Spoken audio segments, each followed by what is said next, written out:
చేశాము. Further information కోసము next cabinet కి మళ్ళీ ఆ ఫైల్ సర్క్యులేట్ చేయాలని అధికారుల్ని ఈ కేబినెట్ లో ఆదేశించడం జరిగింది. దీంతో పాటు ఫేజ్ 2A, ఫేజ్ 2B, ఈ ఫేజ్ 2A, ఫేజ్ 2Bకి సంబంధించిన ల్యాండ్ ఎక్విజిషన్ కూడా చాలా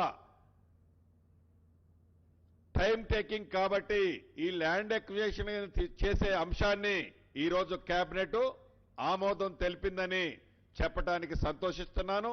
దీనికి సుమారు 2,787 కోట్ల రూపాయలు 2,787 కోట్ల రూపాయలు ఈ ఫేజ్ 2A, ఫేజ్ 2B హైదరాబాద్లో ఏ మెట్రో రైలునైతే ఎక్స్టెన్షన్ చేయాలని అనుకుంటున్నామో కేంద్ర ప్రభుత్వం ఏదైతే కొర్రీలు పెట్టిందో ఆ కొర్రీలన్నిటినీ పరిష్కరిస్తూనే ఈ ఎక్స్టెన్షన్కి సంబంధించిన లైన్ ఎక్స్టెన్షన్కి కావలసిన భూసేకరణని యుద్ధ ప్రాతిపదిక మీద చేపట్టడం కోసం రాష్ట్ర కేబినెట్ ఆమోదం తెలుపుతూ ఆర్థిక పరంగా 2,787 కోట్ల రూపాయలకు ఆమోదం తెలపడం జరిగింది.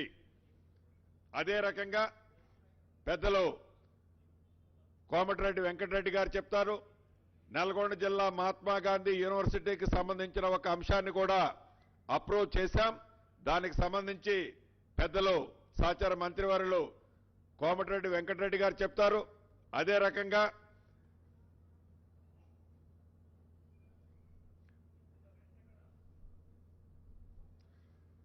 హైదరాబాద్లోని ట్రిపుల్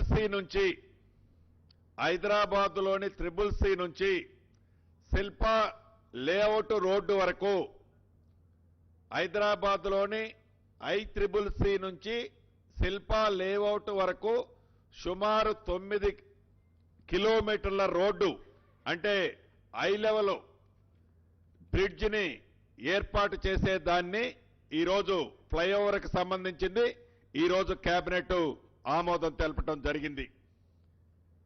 దీనివల్ల ఈ ప్రాంతంలోని 9 కిలోమీటర్ల ప్రాంతంలో ఏవైతే ఈనాడు హైదరాబాద్ పట్టణ ప్రజలు ఇబ్బంది పడుతున్నారో ఆ ఇబ్బంది నుంచి శాశ్వతంగా వాళ్ళ సమస్యని పరిష్కరించే కార్యక్రమాన్ని ఈ ప్రభుత్వం ఈనాడు చేపట్టడం జరిగింది. అదే రకంగా ఏ సమ్మక్క సారలమ్మ కార్యక్రమానికి ఇక్కడకు ఇచ్చేశామో ఏదైతే ఈ గిరిజన ప్రాంతం ఈ నియోజకవర్గం ఉందో ఈ ములుగు జిల్లాలో అక్కకు సంబంధించిన ఒక లిఫ్ట్ ఇరిగేషన్ కూడా శాంక్షన్ చేయటం జరిగింది. దాని గురించి సీతక్క గారు కూడా మాట్లాడటం జరుగుద్ది. ప్రధానంగా ఈరోజు ఒక పుణ్యక్షేత్రంలో సుమారు ఇప్పుడు రాత్రి 10 కావస్తుంది. విలేక మిత్రులు కూడా అక్కడ చలి ఎక్కువగా ఉంది. అయినా కూడా అంటే హైదరాబాద్ సెక్రటేరియట్లో ఏసీ రూముల్లో మనం రాత్రి 11, 12ంటికి కూడా కేబినెట్ మీటింగ్ అయిన తర్వాత ప్రెస్ మీట్లు పెట్టుకున్నాం.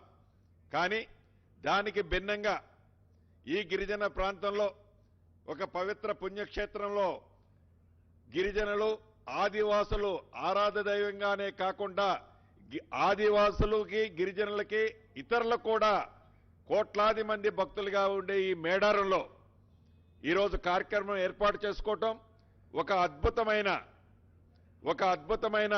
రాతి కట్టడాలతో ఒక 200-300 సంవత్సరాల వరకు చెక్కు చెదరని విధంగా కట్టే కార్యక్రమాలు చాలా వరకు పూర్తి చేసుకొని దాన్ని రేపు అంటే జనవరి 19వ తారీఖు ఉదయం 7 గంటలకి గౌరవ ముఖ్యమంత్రి రేవంత్ రెడ్డి గారు, ఉప ముఖ్యమంత్రి బట్టి విక్రమార్క గారు, సహచర మంత్రుల అందరి సమక్షంలో ఏదైతే ఈ పునరుద్ధరించిన టెంపుల్ ఉందో, రీడెవలప్మెంట్ చేసిన టెంపుల్ ఉందో, చరిత్రలో స్థిరస్థాయిగా నిలిచిపోయే విధంగా చేసిన కార్యక్రమం ఉందో, దీంతో పాటు ఇప్పటికీ సుమారు 19 ఎకరాలు ఈ టెంపుల్ పర్పస్ కోసం ల్యాండ్ ఎక్విజిషన్ చేశాం.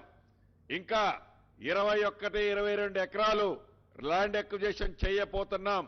రమారమి 40, 41 ఎకరాలు ఈ సమ్మక్క సారలమ్మ పేరు మీద ఎక్విజిషన్ చేసి దాన్ని కూడా ఒక ప్రణాళికాబద్ధంగా ప్రజలకి, వచ్చే భక్తులకి, భవిష్యత్తు తరాలకి ఉపయోగపడే విధంగా, అదే రకంగా జంపన్న వాగును కూడా నిరంతరము 365 డేస్ జంపన్న వాగులో కూడా నీళ్లు ఉండే విధంగా గోదావరి నుంచి వచ్చే నీటితో, రామప్ప నుంచి వచ్చే నీటిని ఆ పైప్ లైన్ కూడా అఫీషియల్ గా లక్నవరానికి ఇచ్చి అక్కడి నుంచి ఈ జంపన్న వాగుకి పైప్ లైన్ కూడా గౌరవ ముఖ్యమంత్రి గారు ఇందాకనే వేదిక మీద అప్రూవ్ చేస్తూ అనౌన్స్ చేశారు.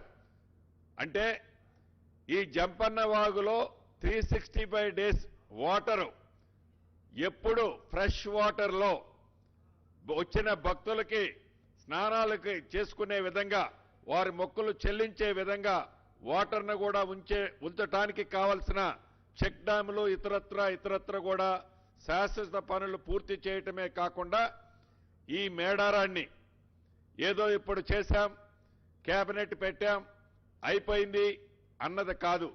ఈ ప్రభుత్వం యొక్క చిత్తశుద్ధి, ఈ ప్రభుత్వం ఈ ఆదివాసుల దేవుళ్ల మీద ఉన్న ప్రత్యేక శ్రద్ధ, డెడికేషను ఏంటి అనేది ఈనాడు రాష్ట్ర ప్రజలకే కాదు, ఈ సమ్మక్క సార